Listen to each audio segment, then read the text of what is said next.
मित्र हो, केंद्र सरकारने नवीन कामगार कायदा या महिन्यापासून देशभरात लागू केलेला आहे.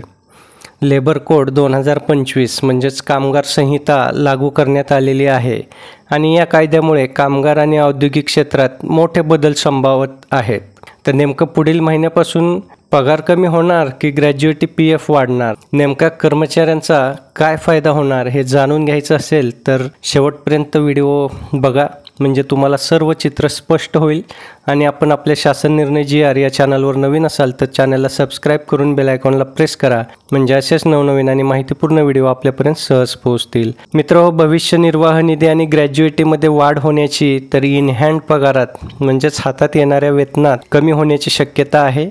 नवीन कामगार कायद्याने कर्मचाऱ्यांचे मूळ वेतन हे त्यांच्या एकूण CTCच्या किमान 50% अथवा सरकारच्या अधिसूचनेनुसार असावे असे स्पष्ट केले आहे. PF आणि ग्रॅज्युएटी ही मूळ वेतनावर आधारित असते.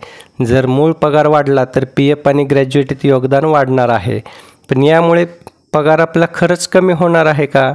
इंडियन स्टाफिंग फेडरेशनचे कार्यकारी संचालिका यांच्या म्हणण्यानुसार निवृत्तीनंतर कर्मचाऱ्यांची सुरक्षा वाढेल, त्यांना अधिक रक्कम मिळेल. पण जर कंपन्या कर्मचाऱ्यांचा अलाउन्स कमी करतील तर मग कर्मचाऱ्यांच्या हातात येणारे वेतन कमी होईल. म्हणजे दीर्घ कालावधीनंतर कर्मचाऱ्यांना फायदा मिळेल, पण त्याचा सध्या फटका बसू शकतो. कंपन्या सॅलरी स्ट्रक्चर, वेतनपत्रकात कशा प्रकारे बदल करतात हे येत्या काही दिवसात समोर येईलच आणि त्या आधारे कर्मचाऱ्यांच्यावरती किंवा त्यांच्या पगारावरती त्याचा नेमका प्रभाव आपल्याला दिसून येईल. PFचा एक मोठा वाटा हा कर्मचाऱ्यांच्या पगारातून जातो, तर नियोक्ता कंपनी पण त्यांचा एक वाटा देते. कर्मचाऱ्यांचे मूळ वेतन यामध्ये मूळ वेतन आणि महागाई भत्ता यांचा समावेश असतो. त्याचा 12% भाग हा PF खात्यात जातो, तर कंपनीसुद्धा योगदान देते. 12%मधील 3.67% रक्कम PF खात्यात जमा होते, तर 8.33% कर्मचारी पेन्शन स्कीम EPSमध्ये जाते.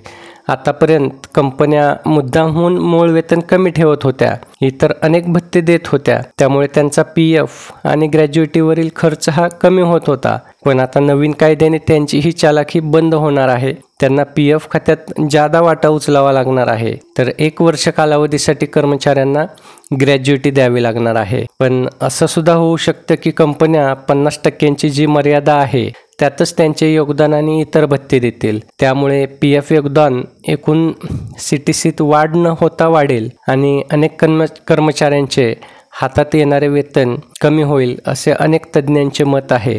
अर्थात येत्या काही दिवसात किंवा काही महिन्यात याविषयीचे चित्र जे आहे ते नक्कीच स्पष्ट होईल. मित्र, व्हिडिओ आवडला असेल तर व्हिडिओला लाईक करा आणि जास्तीत जास्त आपल्या कर्मचारी असलेल्या मित्रांपर्यंत, कामगार असलेल्या मित्रांपर्यंत हा व्हिडिओ WhatsAppच्या माध्यमातून, सोशल मीडियाच्या माध्यमातून शेअर करा. म्हणजे नवीन लेबर कोड 2025 नुसार म्हणजेच कामगार संहिता किंवा कामगार कायदा जो लागू झालेला आहे त्यानुसार नेमका पगार कमी होणार की ग्रॅज्युएटी PF वाढणार की नेमका दुसरा अजून कुठला बदल होणार याबद्दलची सर्वांना माहिती मिळेल. धन्यवाद.